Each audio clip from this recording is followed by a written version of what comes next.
ഓം നമോ നാരായണായ. ഓം നമോ നാരായണായ. ഓം നമോ നാരായണായ. ഓം നമോ നാരായണായ. ഓം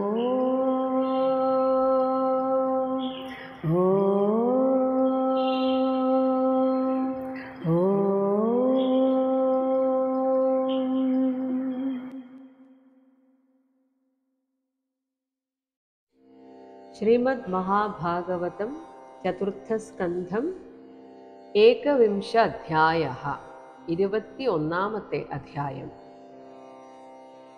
അശ്വമേധ മഹാസത്രത്തിൽ ദേവാദികൾ നിറഞ്ഞ സദസ്സിൽ വെച്ച് പൃഥു മഹാരാജാവ് പ്രജകൾക്ക് നൽകിയ ധർമാനുശാസനമാണ് ഈ അധ്യായത്തിൽ പ്രതിപാദിക്കുന്നത്.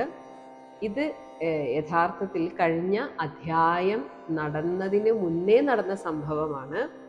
അപ്പോൾ സ്വാഭാവികമായും വിതുരർ ചോദിക്കുകയാണ്, അവിടെ അന്ന് എന്തൊക്കെ നടന്നു എന്ന് ചോദിക്കുമ്പോൾ കിട്ടുന്ന ഉത്തരമാണ് ഇത്. കഴിഞ്ഞ അധ്യായം അവസാനിച്ചത് ഭഗവാൻ അവിടെ നിന്ന് അപ്രത്യക്ഷമായതിനു ശേഷം ഓരോരുത്തരായി തിരിച്ചുപോയി. അങ്ങനെ പൃഥു മഹാരാജാവും തൻ്റെ സ്വപുരത്തിലേക്ക് യാത്രയായി എന്ന് പറഞ്ഞുകൊണ്ടാണ് ആ അധ്യായം അവസാനിച്ചത്. ഇനി എങ്ങനെയുള്ള സ്വപുരം, അതായത് പൃഥു മഹാരാജാവിൻ്റെ പുരത്തെക്കുറിച്ചുള്ള വർണ്ണനയാണ് ഒരു 6 ശ്ലോകങ്ങളിലായിട്ട്. ശ്ലോകങ്ങളുടെ അർത്ഥവിവരണം ഓരോന്നായി പറയാം, പിന്നീട് പാരായണം ഒരുമിച്ച് ചെയ്യുന്നതാകും നല്ലത്. മൈത്രേയ ഉവാച. 1-ാമത്തെ ശ്ലോകം. മൗക്തികൈഃ കുസുമസ്രഗ്ഭിഃ ദുകൂലൈഃ കുസുമസ്രഗ്ഭിർദുകൂലൈഃ സ്വർണതോരണൈഃ മഹാസുരഭിഭിഃ ധൂപൈഃ മണ്ഡിതം മഹാസുരഭിഭിർധൂപൈർമണ്ഡിതം തത്ര തത്ര വൈ. മൗക്തികൈഃ മുത്തുമാലകളാലും, കുസുമസ്രഗ്ഭിഃ കുസുമം പൂക്കൾ, സ്രക്ക് എന്നാൽ മാല, പുഷ്പമാലകളാലും, ദുകൂലൈഃ പട്ടുമേലാപ്പുകളാലും, സ്വർണതോരണൈഃ പൊൻതോരണങ്ങളാലും, മഹാസുരഭിഭിഃ സുരഭി നല്ല സുഗന്ധം, അത്യധികമായ സുഗന്ധം, മഹാസുരഭി അതിസുഗന്ധം വീശുന്ന, ധൂപൈഃ ധൂപങ്ങളാലും, തത്ര തത്ര അവിടവിടെ ആ പുരത്തിലെ ഓരോ മുറികളും അങ്ങനെ മണ്ഡിതം വൈ അലങ്കരിക്കപ്പെട്ടിരിക്കുന്നു. ഇനി അടുത്തത് 2-ാമത്തെ ശ്ലോകം. ചന്ദന അഗരു തോയ ആർദ്ര രഥ്യാ ചത്വര മാർഗവത്. ചന്ദന അഗരു തോയാർദ്ര രഥ്യാ ചത്വര മാർഗവത് പുഷ്പ അക്ഷതഫലൈഃ തോക്മൈഃ ലാജൈഃ അർച്ചിഭിഃ അർച്ചിതം. പുഷ്പാക്ഷതഫലൈസ്തോക്മൈർലാജൈരർച്ചിഭിരർച്ചിതം. ചന്ദനം, അഗരു എന്നാൽ അകില്, ഇതൊക്കെ സുഗന്ധം പരത്തുന്ന വൃക്ഷങ്ങളാണ്. അപ്പോൾ അത് കലക്കിയ തോയം, വെള്ളം കൊണ്ട് നനച്ച ആർദ്രമാക്കിയ രഥ്യാ ചത്വരം. രഥ്യ എന്ന് വെച്ചാൽ വഴികൾ. ആ കൊട്ടാരത്തിലേക്ക് പോകേണ്ട വഴികളൊക്കെ തന്നെ തേർവീഥികൾ. രഥ്യാചത്വരം എന്നാൽ തേർവീഥികൾ, ചത്വരം നാൽക്കവലകൾ, നടപ്പാതകൾ, മാർഗം എല്ലാം. അതെ, ആ കൊട്ടാരത്തിലേക്ക് പോകുന്ന വഴികളൊക്കെ തന്നെ ചന്ദനവും അകിലും കലക്കിയ വെള്ളം കൊണ്ട് അതങ്ങനെ നനച്ചിരിക്കുന്നു. അപ്പോൾ അതിൻ്റെ ഒരു സുഗന്ധം. ഒപ്പം പുഷ്പം, പുഷ്പങ്ങൾ, അക്ഷതം, അക്ഷതം എന്നാൽ നെല്ല്, അരി ഇതൊക്കെയാണ്. അക്ഷത ഫലൈഹി അതുപോലെ ഫലങ്ങൾ എന്നിവയാലും, തോക്മൈഹി തോക്മം എന്നാൽ ചോളം, ചോളങ്ങൾ അലങ്കരിക്കാൻ വെച്ചിരിക്കുന്നു. ലാജൈഹി മലരുകൾ, അതുപോലെ അർച്ചിഭിഹി ദീപങ്ങളാലും അർച്ചിതം അലങ്കരിക്കപ്പെട്ട ആ തെരുവീഥികൾ, ആ കൊട്ടാരത്തിലേക്ക് പോകുന്ന വഴികൾ പോലും അലങ്കരിച്ചിരിക്കുന്നു. 3-ാമത്തെ ശ്ലോകം. സവൃന്ദൈഃ കദളീസ്തംഭൈഃ പൂഗപോതൈഃ പരിഷ്കൃതം തരുപല്ലവമാലാഭിഃ സർവതഃ സമലംകൃതം. സവൃന്ദം, വൃന്ദം എന്നാൽ കൂട്ടം, കുലകൾ, കുലകളോടുകൂടിയ കദളി സ്തംഭം, വാഴകൾ അതങ്ങനെ നാട്ടിയിരിക്കുന്നു ആ വഴിയിലൊക്കെ.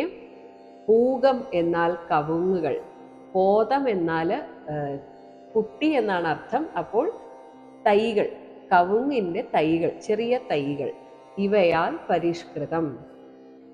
കവുങ്ങിൻ തൈകൾ കൊണ്ട് പരിഷ്കൃതം എന്നാൽ മോടി പിടിപ്പിക്കപ്പെട്ടതും. തരുപല്ലവ മാലാഭിഹി, തരു എന്നതുകൊണ്ട് ഇവിടെ മാവ്, അശോകം തുടങ്ങിയ മരങ്ങളുടെ പല്ലവം, തളിരിലകൾ, അതിങ്ങനെ ഒരു മാല പോലെ കെട്ടിയിരിക്കുന്നു. അലങ്കരിക്കാൻ അങ്ങനെയൊക്കെ ചെയ്യാറുണ്ട്, ഇലകൾ ഇങ്ങനെ കെട്ടിവെക്കും.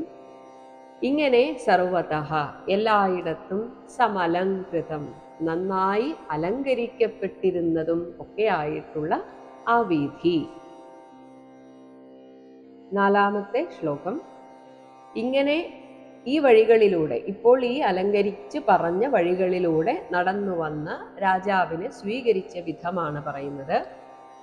പ്രജാഹ തം പ്രജാസ്തം ദീപബലിഭിഃ സംഭൃത അശേഷമംഗളൈഃ സംഭൃതാശേഷമംഗളൈഃ അഭീയുഃ മൃഷ്ടകന്യാഃ ച അഭീയുർമൃഷ്ടകന്യാശ്ച മൃഷ്ടകുണ്ടലമണ്ഡിതാഃ.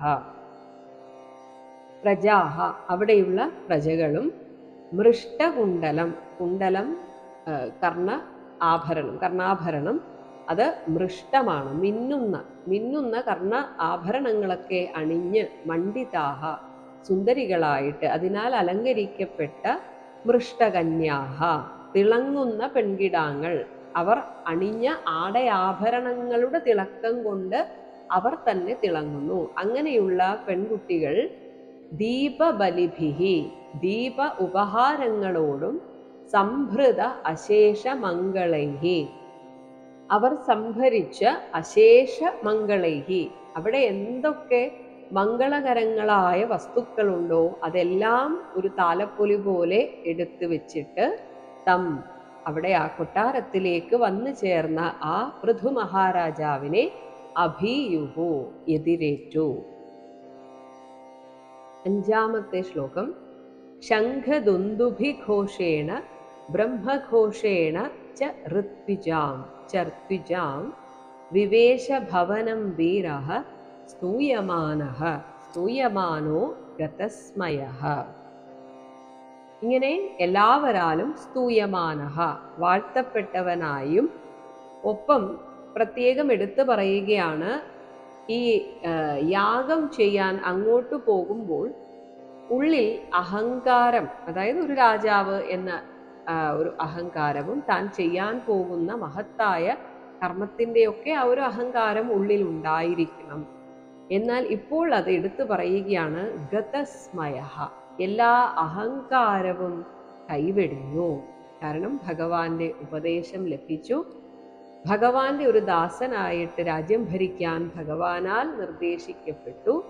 ഇതൊക്കെ കൊണ്ട് തന്നെ താനല്ല ഇതൊന്നും ചെയ്യുന്നത് എന്ന ഭാവം ഉള്ളിൽ വന്നതിനാൽ ഗതം പോയ, സ്മയഃ അഹങ്കാരം, അപ്പോൾ അഹങ്കാരം കൈവെടിഞ്ഞ, വീരഃ എന്നാൽ വീരഭാവത്തിന് ഒരു കുറവുമില്ല, അങ്ങനെ വീരനായ രാജാവ് ശംഖദുന്ദുഭിഘോഷേണ ശംഖധ്വനിയോടും വാദ്യകോലാഹലത്തോടും ഋത്വിജാം അവിടെയുള്ള പുരോഹിതന്മാരുടെ ബ്രഹ്മഘോഷേണ ച വേദമന്ത്ര ഉച്ചാരണ ഘോഷത്തോടും കൂടി ഭവനം ആ കൊട്ടാരത്തിലേക്ക്, രാജഭവനത്തിലേക്ക് വിവേശ പ്രവേശിച്ചു.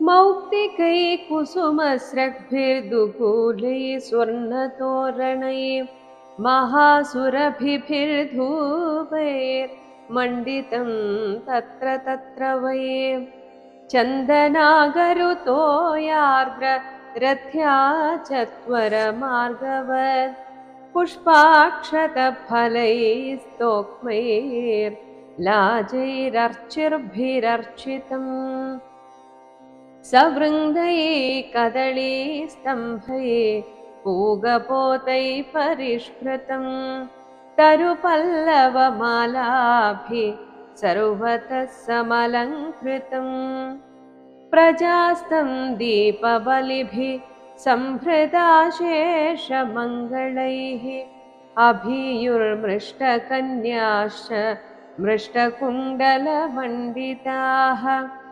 शङ्खदुन्दुभिघोषेण ब्रह्मघोषेण च ऋत्विजां विवेशभवनं वीर स्तूयमानो गतस्मय. തന്നെ ആദരിച്ചവരെ തിരിച്ചും പൂജിക്കുകയാണ് രാജാവ്. ആറാമത്തെ ശ്ലോകം. പൂജിതഃ പൂജയാമാസ തത്ര തത്ര മഹായശാഃ പൗരാൻ ജാനപദാൻ താൻ താൻ ജാനപദാൻ സ്ഥാൻ സ്ഥാൻ പ്രീതഃ പ്രിയവരപ്രദഃ.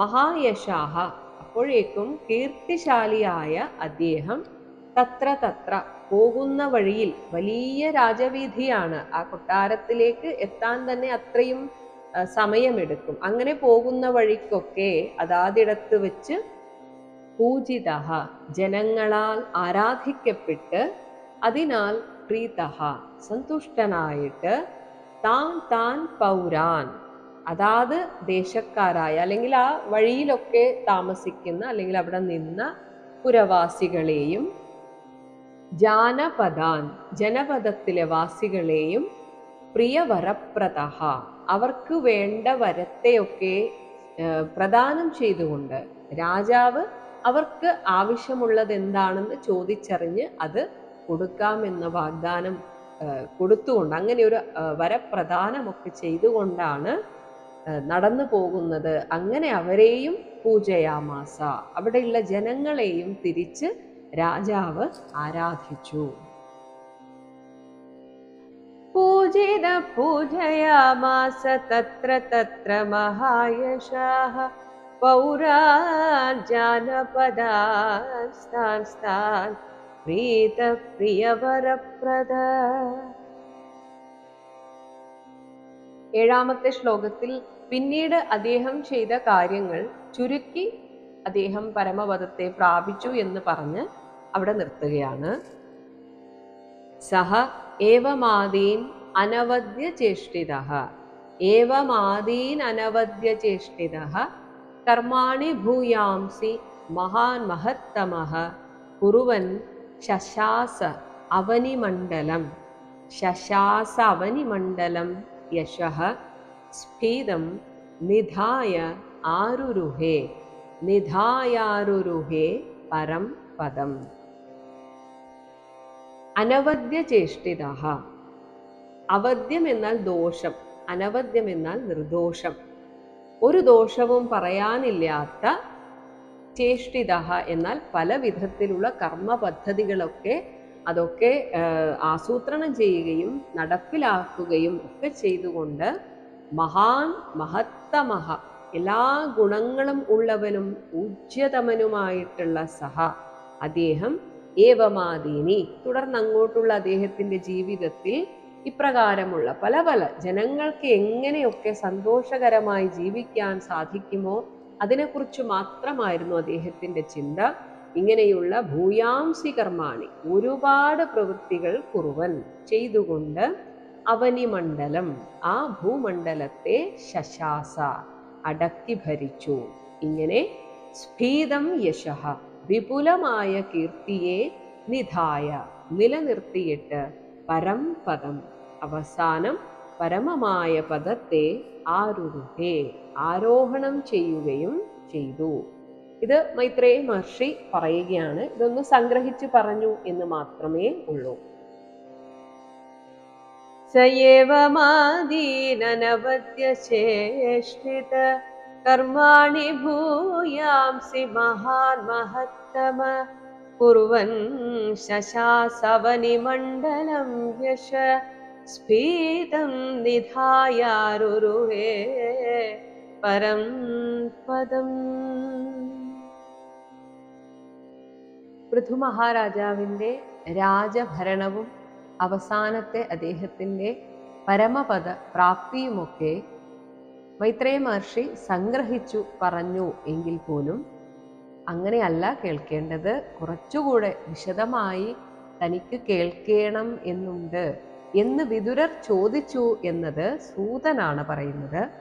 സൂത ഉവാച, 8ാമത്തെ ശ്ലോകം.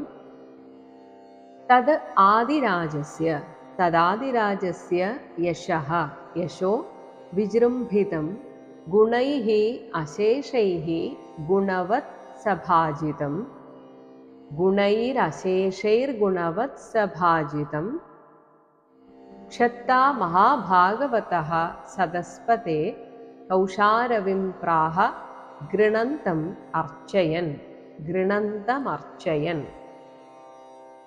ഇവിടെ സൂതമുനി കഥ പറയുന്നത് ശൗനകാദികളോടാണ്. അതുകൊണ്ട് ശൗനകനെ വിളിച്ചുകൊണ്ടാണ്, സംബോധന ചെയ്തുകൊണ്ടാണ് ആരംഭിക്കുന്നത്. സദസ്പതേ, ഈ സദസ്സിലെ മുഖ്യനായിട്ടുള്ള അല്ലയോ ശൗനക മഹർഷേ. അശേഷൈഹി, ഒന്നൊഴിയാതെയുള്ള ഗുണൈഹി, ഗുണങ്ങളാൽ വിജൃംഭിതം, വികസിതവും ഗുണവത് സഭാജിതം, ഗുണവാന്മാരാൽ സമാരാധിതനും ആയിട്ടുള്ള ആദിരാജസ്യ, ആദ്യ ചക്രവർത്തിയായ പൃഥു മഹാരാജാവിൻ്റെ തത്, ഇപ്പോൾ മൈത്രേയ മഹർഷി പറഞ്ഞ ആ യശഃ, പ്രശസ്തിയെ, ഗൃണന്തം, പറഞ്ഞു കേൾപ്പിച്ചുകൊണ്ടിരുന്ന കൗശാരവിം, മൈത്രേയ മഹർഷിയെ, അർച്ചയൻ, ബഹുമാനിച്ചുകൊണ്ട്, മഹാഭാഗവതഃ, വലിയ ഭഗവത് ഭക്തനായ ക്ഷത്ത, വിദുരർ ഇപ്രകാരം പ്രാഹ, പറഞ്ഞു. അപ്പോൾ പൃഥു മഹാരാജാവിൻ്റെ കഥ വീണ്ടും ഒന്ന് വിശദമായിട്ട് കേൾക്കണം, അങ്ങനെ അങ്ങ് സംഗ്രഹിച്ച് പറഞ്ഞ് പോയാൽ പോരാ എന്ന് വിദുരർ ചോദിച്ചതായിട്ട് ഇവിടെ സൂതൻ പറഞ്ഞു കൊടുക്കുകയാണ്. തദാദിരാജസ്യ യശോ വിജൃംഭിതം ഗുണൈരശേഷൈർഗുണവത്സഭാജിതം ക്ഷത്താ മഹാഭാഗവതഃ സദസ്പതേ കൗശാരവിം പ്രാഹ ഗൃണന്തമർച്ചയൻ. വിദുര ഉവാച, 9ാമത്തെ ശ്ലോകം. സഹ അഭിഷിക്തഃ, സോ അഭിഷിക്ത, പൃഥുഃ വിപ്രൈഃ ലബ്ധ അശേഷസുരാർഹണഃ. പൃഥുർവിപ്രൈർലബ്ധ അശേഷസുരാർഹണഃ ബിഭ്രത് സഹ വൈഷ്ണവം തേജഃ. തേജോ ബാഹ്വോഃ യാഭ്യാം, ബാഹ്വോര്യാഭ്യാം ദുദോഹ ഗാം. വിപ്രൈഹി, ബ്രാഹ്മണരാൽ അഭിഷിക്തഃ, പട്ടാഭിഷേകം ചെയ്യപ്പെട്ടവനും, ലബ്ധ അശേഷ സുരാർഹണഃ, ആർജിക്കപ്പെട്ട എല്ലാ ബഹുമതിയോടും കൂടിയവനും, യാഭ്യാം, യാതൊന്നുകളാൽ, ഗാം, ഭൂമിയെ, ദുദോഹ, ദോഹനം ചെയ്തുവോ, ബാഹ്വോഹോ, തൻ്റെ ബാഹുക്കളിൽ, വൈഷ്ണവം, വിഷ്ണുവിൻ്റേതായ, തേജഃ, തേജസ്സിനെ, ബിഭ്രത്, ധരിച്ചുകൊണ്ടിരിക്കുന്നവനും ആയിട്ടുണ്ടായ ആ സഹപൃഥുഹു, ആ പൃഥു മഹാരാജാവ്, കിം അകരോത്ത്, എന്തൊക്കെയാണ് ചെയ്തത്, അതൊന്ന് വിശദമായി കേൾക്കാൻ എനിക്ക് താല്പര്യമുണ്ട്. അപ്പോൾ ആദ്യം മുതലുള്ള കാര്യങ്ങൾ ഒന്ന് സംഗ്രഹിച്ചിട്ട് വിദുരർ ചോദിക്കുകയാണ്. വേനന്റെ ശരീരത്തിൽ നിന്ന് ഉദ്ഭവിച്ചതിന് ശേഷം ബ്രാഹ്മണരാൽ പട്ടാഭിഷേകം ചെയ്യപ്പെട്ടവനും, പിന്നീട് എല്ലാവിധ ബഹുമതിയോടുകൂടിയവനും, അത് കഴിഞ്ഞ് ഭൂമിയെ കറന്നെടുത്ത് ഭൂമിയെ ഫലഭൂയിഷ്ഠം ആക്കിയവനും, എല്ലാ അർത്ഥത്തിലും ഭഗവാൻ മഹാവിഷ്ണുവിനെ പോലെ സ്ഥിതി പരിപാലകനായിട്ട് എല്ലാവരുടെയും പരിപാലനം ചെയ്തുകൊണ്ടിരുന്ന പൃഥു മഹാരാജാവ് എങ്ങനെയാണ് പ്രജാപരിപാലനം ചെയ്തത്, അതൊന്ന് വിശദമായി കേൾക്കാൻ താല്പര്യമുണ്ട്. സ്വാഭിഷിക്ത പൃഥുർവിപ്രൈർലബ്ധാശേഷ സുരാർഹണ ബിഭ്രത്സ വൈഷ്ണവം തേജോ ബാഹോര്യാഭ്യാം ദുദോഹഗ. 10ാമത്തെ ശ്ലോകം വിദുരർ തുടർന്ന് പറയുകയാണ്. കഹ കോ നു അസ്യ ന്വസ്യ കീർത്തിം നഹ ശൃണോതി അഭിജ്ഞഃ ശൃണോത്യഭിജ്ഞോ യത് വിക്രമ ഉച്ഛിഷ്ടം അശേഷഭൂപാഃ.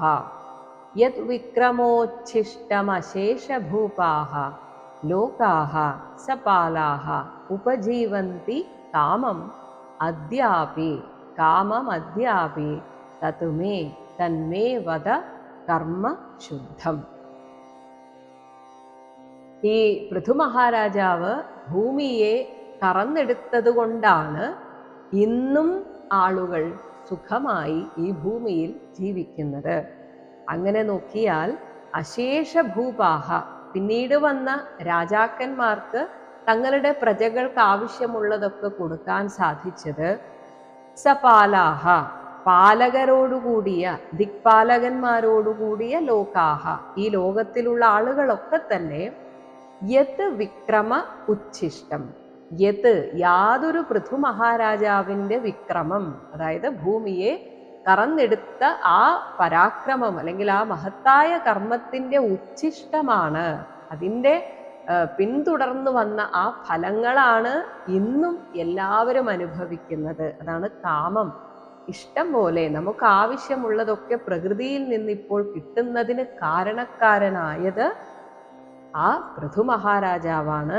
ഇങ്ങനെ ഇന്നത്തെ ആളുകൾക്ക് അഭീഷ്ട വസ്തുവിനെ അദ്യാപി ഇപ്പോഴും ഉപജീവന്തി, അവരുടെ ജീവിതത്തിനായിട്ട് അനുഭവിക്കാൻ സാധിക്കുന്നത് അങ്ങനെ ആരാണോ ഇത് ചെയ്തു വെച്ചത് അസ്യ, അങ്ങനെയുള്ള ആ മഹാരാജാവിൻ്റെ കീർത്തിയെ അഭിജ്ഞഃ, വിശേഷജ്ഞാനമുള്ള കഹനു, ആരാണ് ന ശൃണോതി, കേൾക്കാൻ ആഗ്രഹിക്കാത്തത്. ഇങ്ങനെ ചുരുക്കി പറഞ്ഞാൽ പോരാ, അത് കൂടുതലായിട്ട് വളരെ വിശദമായിട്ട് കേൾക്കാൻ ഞാൻ ആഗ്രഹിക്കുന്നു. തത്, അതുകൊണ്ട് അദ്ദേഹത്തിൻ്റെ ശുദ്ധം കർമ്മ, അതായത് ഹൃദയശുദ്ധിയോടുകൂടെയാണ് അദ്ദേഹം എല്ലാ കർമ്മവും ചെയ്തത്. അദ്ദേഹത്തിൻ്റെ സ്വാർത്ഥ താല്പര്യത്തിനു വേണ്ടി ഒന്നും ചെയ്തിട്ടില്ല എന്ന് എനിക്കുറപ്പാണ്. അതുകൊണ്ട് നിസ്വാർത്ഥമായി ചെയ്യുന്ന കർമ്മമാണ് ശുദ്ധമായ കർമ്മം. അങ്ങനെയുള്ള സത്കർമ്മത്തെ മേ വദ, എന്നോട് ഒന്നുകൂടെ വിശദമാക്കി പറഞ്ഞു തന്നാലും. കോന്വസ്യ കീർത്തിം ന ശൃണോത്യഭിജ്ഞോ യത് വിക്രമോച്ഛിഷ്ടമശേഷഭൂപാഃ ലോകാഃ സപാലാഃ ഉപജീവന്തി കാമമദ്യാപി തന്മേ വദ കർമ്മശുദ്ധം. വിദുരരുടെ ചോദ്യത്തിന് ഉത്തരമായിട്ട് മൈത്രേയ മഹർഷി പറഞ്ഞു തുടങ്ങുകയാണ്. 11ാമത്തെ ശ്ലോകം. മൈത്രേയ ഉവാച ഗംഗായമുനയോഃ നദ്യോഃ അന്തരാ ഗംഗായമുനയോർനദ്യോരന്തരാ ക്ഷേത്രമാവസൻ ആരബ്ധാനേവ ബുഭുജേ ഭോഗാൻ പുണ്യജിഘാംസയാ. ഇവിടെ ആ അശ്വമേധയാഗം കഴിഞ്ഞതിന് ശേഷമുള്ള അദ്ദേഹത്തിൻ്റെ ജീവിതത്തെക്കുറിച്ചാണ് വിദുരർ ചോദിച്ചത്. അപ്പോൾ പറഞ്ഞു തുടങ്ങുന്നത് തന്നെ തൻ്റെ ജീവിതത്തിൽ പൂർവകർമ്മ ഫലമായിട്ട് വന്ന പുണ്യങ്ങളെ, അപ്പോൾ ആ പുണ്യത്തിൻ്റെ ഫലമായിട്ട് കിട്ടുന്ന സുഖഭോഗങ്ങളെ മാത്രമായിട്ട് അനുഭവിക്കുക. അതായത് പുതിയതായിട്ട് ഒരു കർമ്മവും സ്വേച്ഛയ, അതായത് എനിക്ക് പുണ്യം നേടണം എന്ന ആഗ്രഹത്തോടുകൂടെ ചെയ്യാതിരിക്കുക. അങ്ങനെ വരുമ്പോഴാണ് പുണ്യവും ഒടുങ്ങുക. പുണ്യവും ഒടുങ്ങിയാൽ മാത്രമേ, അതായത് അനുഭവിച്ച് തീർക്കുക, നല്ലതൊക്കെ അനുഭവിച്ച് തീർക്കുക, എന്നാൽ ഒന്നിനോടും ഒട്ടലില്ലാതെ അനുഭവിക്കുക. അപ്പോഴാണ് പുണ്യവും തീർന്ന് മുക്തിയെ പ്രാപിക്കാൻ സാധിക്കുകയുള്ളൂ. ആ കാര്യത്തെക്കുറിച്ചാണ് ഈ 11ാമത്തെ ശ്ലോകത്തിൽ പറയുന്നത്. അദ്ദേഹം താമസിച്ചത് ഗംഗാ യമുനയോഹോ നദ്യോഹോ, ഗംഗയുടെയും യമുനയുടെയും അന്തര മധ്യത്തിലുള്ള ഈ രണ്ട് നദികളുടെ മധ്യത്തിലുള്ള ക്ഷേത്രം ഭൂപ്രദേശമാണ്. ഈ ഭൂപ്രദേശത്തെ ആവസൻ, അതിൽ വസിച്ചുകൊണ്ട് ആരബ്ധാൻ, തനിക്ക് പൂർവജന്മത്തിൻ്റെ കർമ്മഫലമായി ലഭിച്ച ഭോഗാൻ ഏവ, ആ സുഖങ്ങളെ മാത്രം, അതായത് ഇനിയും സുഖങ്ങൾ വേണം എന്ന അർത്ഥത്തിൽ പുതിയതായിട്ട് സ്വയമേവ ഒരാഗ്രഹത്തോടുകൂടെ ഒരു കർമ്മവും ചെയ്യാതെ വരുന്നത് അനുഭവിക്കുക. അങ്ങനെ ലോകസുഖങ്ങളെ മാത്രം എന്തിനു വേണ്ടി അനുഭവിച്ചു? പുണ്യജിഘാംസയാ, ആ പുണ്യഫലവും അനുഭവിച്ചാൽ അതവിടെ തീരും. അങ്ങനെ പുണ്യത്തെ അനുഭവിച്ച് അവസാനിപ്പിക്കുവാൻ വേണ്ടി ബുഭുജേ, അതനുഭവിച്ചു എന്ന് മാത്രം. അതായത് എനിക്ക് നല്ലത് വരണം എന്ന് ആഗ്രഹിച്ചിട്ടല്ല സുഖഭോഗങ്ങളെ അനുഭവിച്ചത്, വന്നതിനെ സ്വീകരിച്ചു, സന്തോഷത്തോടെ സ്വീകരിച്ചു. പക്ഷെ എനിക്ക് ഇതേപോലെ തന്നെ ഇനിയും വേണം എന്നൊന്നും ആഗ്രഹിച്ചില്ല. പുതിയതായിട്ടൊരു കർമ്മവും സ്വേച്ഛയാ ചെയ്യുകയും അങ്ങനെയൊന്നും ചെയ്തില്ല. അപ്പോൾ ആ പുണ്യവും ഒടുങ്ങാനായിട്ടാണ് പിന്നീടുണ്ടായ അദ്ദേഹത്തിന്റെ ജീവിതം ഉണ്ടായത്. ഗംഗായമുനയോർ നദ്യോരന്തരാക്ഷേത്രമാവസൻ ആരബ്ധാനേവ ബുഭുജേ ഭോഗാൻ പുണ്യജിഘാംസയാ. 12ാമത്തെ ശ്ലോകം അദ്ദേഹത്തിന്റെ രാജഭരണത്തെക്കുറിച്ച് ഒരു ഏകദേശ ചിത്രം പറയുകയാണ്.